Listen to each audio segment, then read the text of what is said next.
सूखे आम के पत्ते जमीन पर गिर जाए।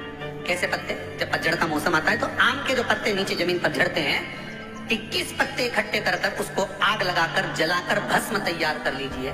और जिस पुरुष नारी को चर्म रोग हो जाए, चर्म रोग, कहीं खुजली चल रही हो, कहीं दाने पड़ गए हो, कहीं चमड़ी सफेद लाल काली पीली जैसी पड़ गई हो, कहीं दाग हो रहे हो, चर्म रोग, कहीं खुजाल चल रही हो, तो शिव महापुराण की कथा का ये संवाद याद रखिए। लिंग आम के पल्लव को जो वर दिया गया, आम के 21 पत्ते इकट्ठे कर उसको आग लगाकर उसकी भस्म तैयार कर शंकर भगवान के शिवलिंग पर शाम के समय प्रदोष काल में चढ़ा दीजिए वो भस्म। और उस भस्म को उठाकर लेकर आ जाओ, डब्बी में भर लो और गाय का घृत उसमें डाल लीजिए और उस स्थान पर लगाना चालू कर दीजिए। 3 दिन में दाग खाद खुजली जो भी होगी मिटना प्रारंभ हो जाएंगी। उसमें इतनी प्रबलता आ जाती है। शंकर को जो भस्म चढ़ी है, आम के पत्ते की भस्म का भी हमारा शास्त्र वर्णन करता है। उस भस्म को छान कर पीस कर उसकी कोई दुकान आप डाल रहे हो, नया व्यापार चालू कर रहे हो और लग रहा है कि चलेगा कि ना चलेगा। पहले भी मैंने 2-4 दुकान डालकर देख ली, नहीं चली। अब नया डाल रहा हूँ, कर्जा कर डाल रहा हूँ, पैसे लाकर डाल रहा हूँ, चलेगा नहीं चलेगा। तो उसके लिए सबसे पहला काम करो, कम से कम दुकान खोलने के 7 दिन पहले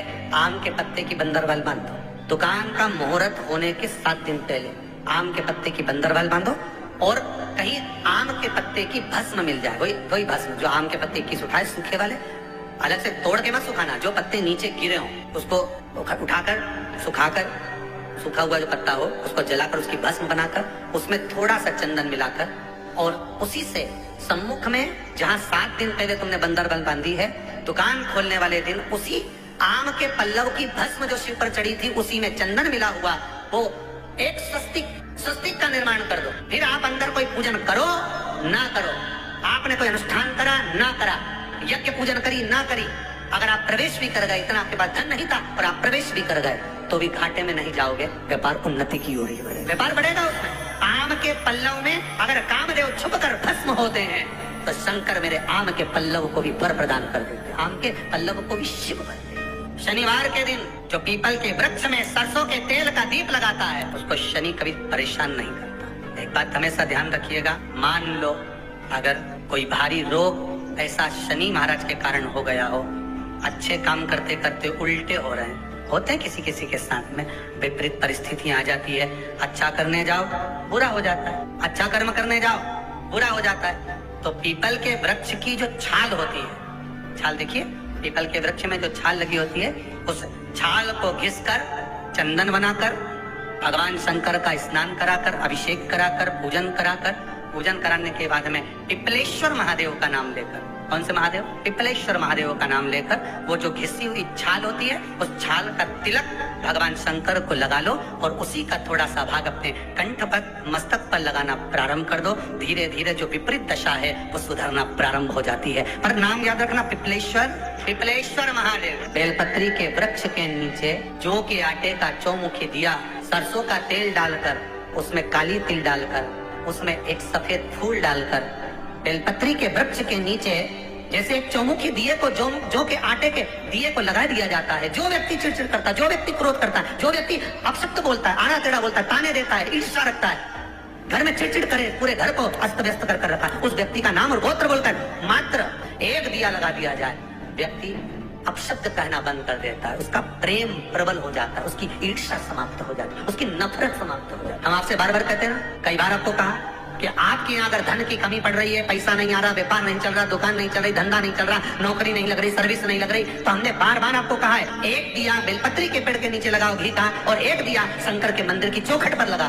बार बार आपको कहा, उस पर विश्वास रखकर लगाओगे, सुख मिलेगा, आनंद की अनुभूति होगी। शास्त्र कहता है कि जिसके घर में संपदा की कमी हो, पैसा आ ही नहीं रहा हो, सब दूर उलझ गया हो, बहुत टेंशन चल रहा हो, गन्ने का रस जानते हो, ईख का रस, गन्ने का रस तुलसी जी के क्यारे में हाथ में लेकर 7 बार अपना नाम और गोत्र बोलकर छोड़ दो, जिंदगी में 3 साल में तो करोड़पति बनकर बैठ जाओगे, कभी लक्ष्मी की कमी नहीं आ सकती। अताओं से, मेरे भाइयों से, लाखों करोड़ों लोग शिव महापुराण की कथा यो आस्था चैनल पर और फेसबुक यूट्यूब पर सुन रहे हैं, उनसे भी कहूँगा, अगर लक्ष्मी नहीं आ रही, संपदा नहीं आ रही, व्यापार नहीं चल रहा, तकलीफ बहुत ज्यादा हो रही है, कष्ट पर कष्ट बढ़ रहा है, कोई अच्छा कर्म हो ही नहीं रहा, पीते से नाम पर छोटा सा सफेद वस्त्र ले लो, उस वस्त्र में 108 चावल के दाने रख लीजिए, एक सफेद पुष्प की पत्ती या पुष्प जो मिल जाए वो रखो।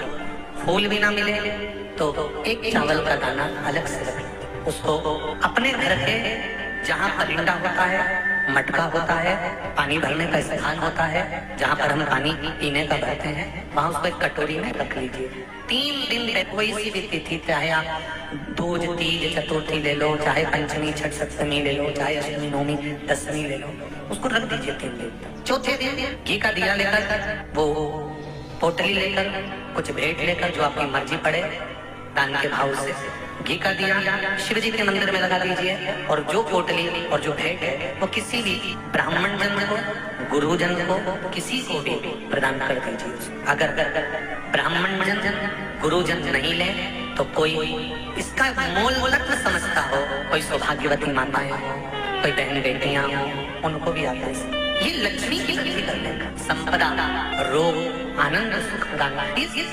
रोग के लिए तो नहीं कर सकते, पर संपदा के लिए सबसे प्रबल।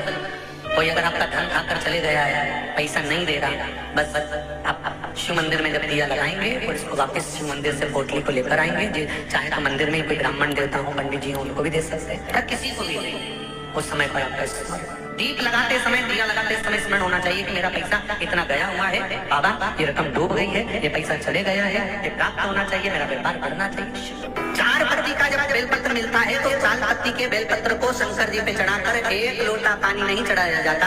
4 पत्ती का अगर बेलपत्र शिव को चढ़ाया जाता है तो 4 लोटा जल शिव को समर्पित करा जाता है। फिर उस बेलपत्र को उतार कर अशोक सुंदरी वाली जगह पर रखा जाता है। फिर वहां पर 1 आचमनी जल समर्पित करा जाता है। फिर वो 4 पत्ती के बेलपत्र को उठाकर नंदीश्वर के चरण के पास रखा जाता है। वहाँ 1 मूंग का दाना समर्पित करा जाता है। फिर उस बेलपत्री को लाकर घर में बरकत के रूप में रखा जाता है। तब वो लक्ष्मी बढ़ाना प्रारंभ करता है। कोई ऐसा ही क्रम नहीं हो जाता कि मिल गया हो तो रख दिया, उसका क्रम अलग अलग है। 5 पत्ती का बेलपत्र, ऊपर जो जलाधारी टंगी होती है उस जलाधारी का स्पर्श कराया जाता है, शिवलिंग पर चढ़ाया जाता है।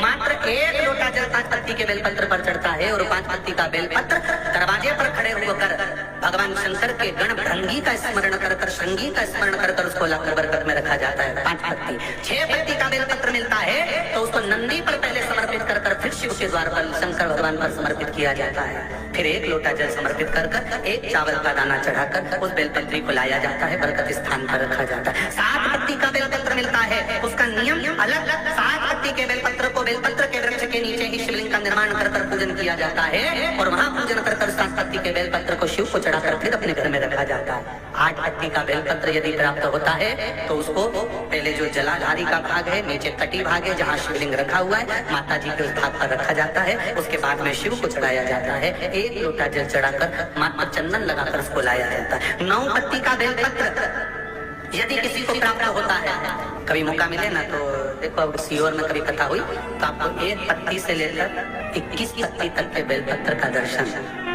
3 पत्ती वाले वृक्ष से ही जो पत्तियां प्रकट हुई हैं, 1 से लेकर 21 के पत्ती के दर्शन आपको सीहोर जब कथा रहेगी कभी तो ऑनलाइन कथा में हम खुद व्यासपीठ से दर्शन कराएंगे कि इतने पत्ती तक के भी बेलपत्र का दर्शन होता है। श्री शिवाय नमस्तुभ्यम, सब बोलिए एक बार जमकर, श्री शिवाय नमस्तुभ्यम।